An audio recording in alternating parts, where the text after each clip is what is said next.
back to CTA. I hope you guys are enjoying this. If you've been watching this far, do me a favor, ingia kwa comments and andika too, still following. It encourages us, man, because we edited a lot of these episodes. Judy, this story, you left it off at such an incredible part. Now let me say this. The reason why nilinyamaza at the end is because of this. People only celebrate faith after they see the fruits. Before they see the fruits, you're the madman, you're the mad woman, you're the one who is insane, you're crazy, like who unafanya nini. And faith is literally that. You're stepping into the unknown. That's true. You get? So, endelea, let's let you take it from where you want to take it. So I continue working on Shamba Shape Up until September 28th. So by the time we were going on the break, nilikuwa nimesema tumefika to September. In September. And to be exact, the exact date was actually September 28th, 2018. That was my final day in office at Media Company. But I want to take it back to like 2 weeks before. The 28th of September. So 2 weeks before, I'm having what was it? I had gone to see Sele and team. I had gone for a visit. I don't even know why I had gone to their house, but it was a conversation. We were having a conversation. And the conversation was, at some point, we were having lunch, tunabonga tuma story. And then Sele says, by the way, there's something we want to talk to you about with team. So I'm like, okay. Like, sasa mahali brand ya team imefika, I feel like it is beyond me. That is what Sele said. Wow. Because at this particular point, Sele had a small baby. Tugi was was what? Tugi kalikuwa kadogo sana. Kalikuwa months old. So Sele was like, because before that, Sele was the manager for team, right? She would answer the calls and talk to clients and all those things. So now Tugi is here, and now there's motherhood involved. So it got to a point. Exactly, it's the first child. So by the time we were having this conversation, Sele was saying she was feeling a bit overwhelmed. Between now managing the motherhood, mtoto nini, and still managing team and his career. And his brand is growing. Exactly. At that point, by the ilikuwa imeanza sasa ku take off kabisa. So the conversation is, what they wanted to talk to me about was if you know somebody that you can recommend, someone who's good, to come and now handle team and his brand. Yes. So nikawambia, like a production manager, they were like, yeah, kitu kama hiyo, mtu tu mwenye anaweza manage clients nini na vitu zote za timu, because at this point I feel I need to focus on Tugi. So me niko hapo nikisema, okay, sawa, let me go have a chat with Abel, and we brainstorm, we see, because we know a few people, let's see who's the best person to take over from you. And that was it. That was actually the conversation. So mimi, I leave, I go back home, and I tell Abel, by the team na Sele, wamesema tuwasaidie kutafuta. Wamesema tuwasaidie kutafuta like a good talent manager or a good manager who can handle our team and his brand and all the clients that are coming in. Because Sele anasema right now she feels a bit overwhelmed. She would rather focus on the baby. So Abel has okay. And then he turns and he's like, but babe, so you can do that job. I'm like, yeah. Because my first question to him was, do you understand that this is social media? And remember, me, I was the person always behind the scenes. Up until this particular moment that you're having this conversation, I'm the kind of people who post after 3 months, 5 months. I was not active on social media I wasn't. I wasn't. Actually, page ilikuwa private.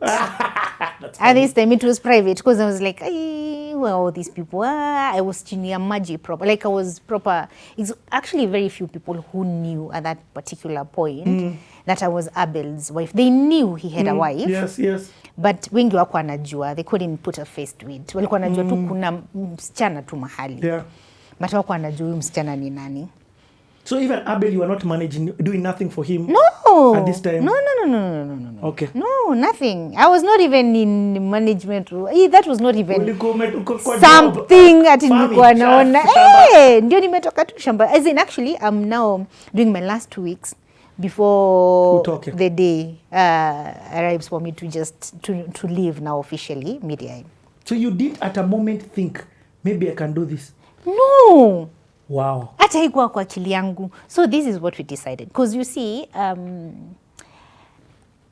by the time I was, okay, these are things I didn't mention. By the time I was leaving media, see, I was a producer, but I had actually got to a point where I would go with our big boss to talk to clients. Wow. The sponsors. So we would go to meetings together. The sponsors meeting, the pitch to sponsors on all those things.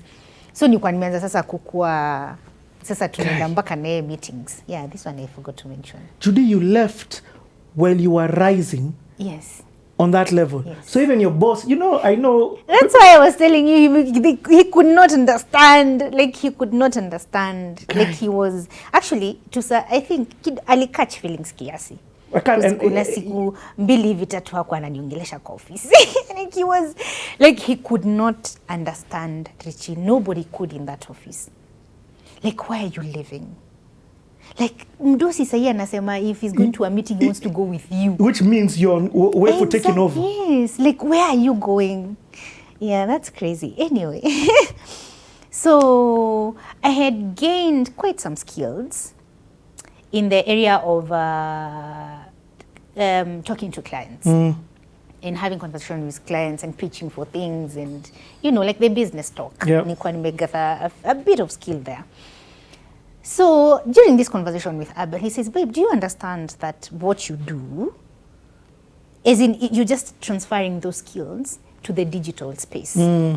It's the same skills, it's just that now it's in the digital space. Because I was like, I don't even understand what Akina said. Let me tell you, at that particular point, I did not even understand influencing. I knew the client would come, Safaricom would come and they would pay Njugush to do some videos and whatnot. But I did not understand the skill behind what it is that they did and the business aspect of what it is that they did. It's so important to note at this point, we have to give Wakina and Njugush their props. Yes. They were pioneering that thing. They were. You get what I mean? For sure. Without a doubt, Njugush, the brand Njugush was at the forefront of pioneering this influencer world. Kabisa. So for you not to understand, I can sort of get it. Yes. Yeah. So I had so many questions for him. And I was like, babe, do you know I don't even understand what they do? Like, this influencing and whatnot, I don't really understand it. Babe, I honestly believe you can do it. Like, I honestly believe it's something that you can do very well. Because your people skills are very good. Like, your people skills are very good. So, maybe do this. We agreed by the Akanyambia, do this because they need somebody now. Maybe after endo washikilie until we find somebody. Actually, that is what we agreed. I'll shikilia them until we find somebody who can take over. So, of course, I called Tim and Sele. We had a conversation. Kawambia, you know what? Because I am about to resign in 2 weeks. After that, because I have nothing to do, see, I told you, even by the time I was resigning, the truth of the matter is that I did not have a plan. I did not have a plan. I did not. Si ngekwambia ati na resign hapa, juu najua naenda pale kufanya kitu yenye nimepanga. I did not have a plan. Actually, what Abel kept telling me was, you do not need a plan now. What you need to do is you come home and sleep. By the way, we had agreed. Alikuwa ameniambia, babe, utalala October, November, December. Like, literally sleep. Hang out with your daughter, sleep. And then come January, we will figure it out. That is what he used to tell me. Nilikuwa imefika hapo nikasema, okay, I'm coming home to sleep. You and him. But it was like, come sleep. Come sleep, then Come January, don't worry about things now. Come January, we'll figure it out. Judy, this is countercultural. This is taking your son up a mountain to kill him. You get what I mean? Yeah. Any madness, ya Abraham. And things that are countercultural are not celebrated. Me, I'm celebrating you for that decision. A lot of people don't celebrate faith decisions because, and I get it, they go against logic. They go against what you see with your eyes, hear with your ears, what you see. Like unatoka hii job bila plan. Angala at least, kama unatoka, no problem, stay for 6 months while you plan where you're going. No, I had no plan. The plan ilikuwa kulala for 3 months. Kulala for 3 months. Maybe that was the plan. So this particular day, the day comes, 28th of September, I'll never forget that day. It was on a Friday. And I said my goodbyes in the office. Kaenda mpaka nikachukua kikombe yangu kitchen, nikapack. Nimebeba kikombe yangu kunywa check office. Box ya brown, kamovies. Na box ya brown, kamovies. But I remember I had my kabag, na siku nilikuwa nimebeba kabag kubwa kenye kanaweza toshea vitu zenye zangu ziko kwa ofisi. And I said my goodbyes and that was it. So remember the conversation was, once I'm done, I'll come ni washikilie and then we see from there. So did I say I resigned on the 28th on Friday? Richie come Monday, I think it was around 10 a.m. I was at Tim's and Sele's house.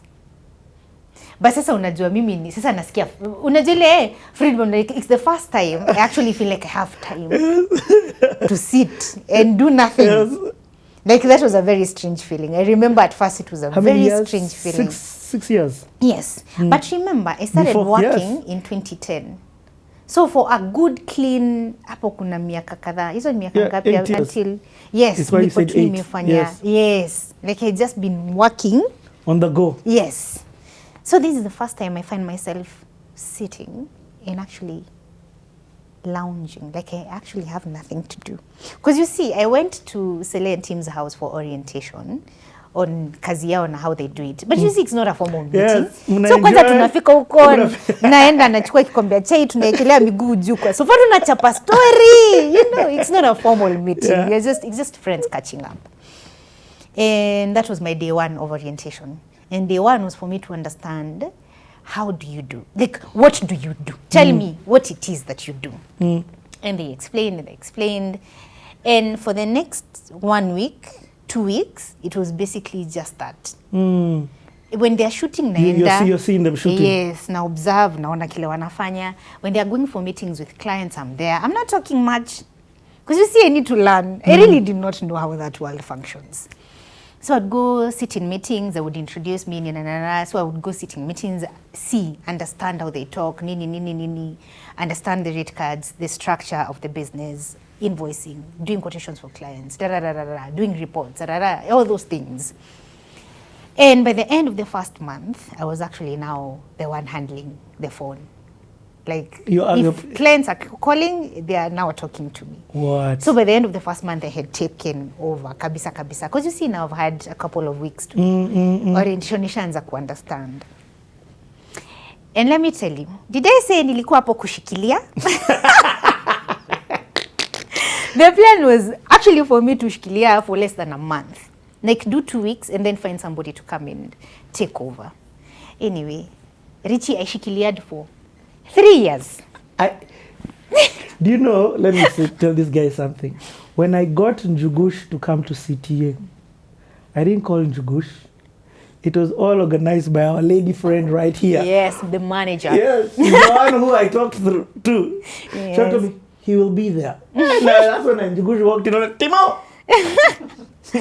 Yes. 3 years. So I was with Tim and Sele for 3 years.